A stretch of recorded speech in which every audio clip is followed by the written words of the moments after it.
যা পেটটা যে গরম পড়েছে। আচ্ছা বলছি আজকে একটুখানি খিচুড়ি করবো। মূর্খ, এই প্যাচপ্যাচে গরমে তো খিচুড়ি খায়? হ্যাঁ, তোমার সৌর মাগুর মাছ এনেছে, গেঁদাল পাতা এনেছে, কাঁচা বালা এনেছে, ঝোল খাবে বলে। হ্যাঁ, আর তুমি এখন খিচুড়ি করবে? আচ্ছা তাহলে তাই করি। আর তোমার ছেলের জন্য?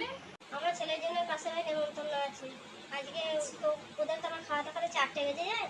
তা ওর জন্য একটু পরোটা করো আর ডিমের কারি করো। আর তোমার সৌরের জন্য ওই গেঁদাল পাতা দিয়ে আর তোমার ইয়ে মাছ, মাগুর মাছ দিয়ে ঝোল করবে। আর আমি তো সব খাই না, আমার জন্য পনির গোস্ত করবে। আচ্ছা সে তো নয় হলো, তাহলে আমি খাবোটা কি দিয়ে? আমি তো মাছও খাই না, ডিমও খাই না।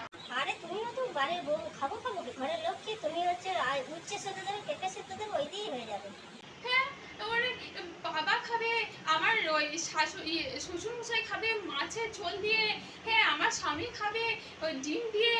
হ্যাঁ, আর তুমি খাবে ওই পনির দিয়ে। বলতে হবে তুমি তাহলে তোমার জন্য কি কি খাবে করে নাও। আর আমি খাবো সেদ্ধ ভাত। তুমি তাহলে তোমার মতো করে নাও। তোমার মতো বেলায় আমি সেই সকালে 6টায় ঢুকতাম রান্নাঘরে, আর সন্ধ্যে 6টায় বেরোতাম। এত নানান রকম রান্না করে আমার ছেলে মেয়েকে পাঠাতাম। ও, আর তোমার ছেলে তো আমার সঙ্গে গল্প করে যে আমরা যখন ছোট ছিলাম শুধু আলু সেদ্ধ আর ভাত খেয়ে ফ্যানে ভাতে আলু সেদ্ধ খেয়ে বড় হয়েছি।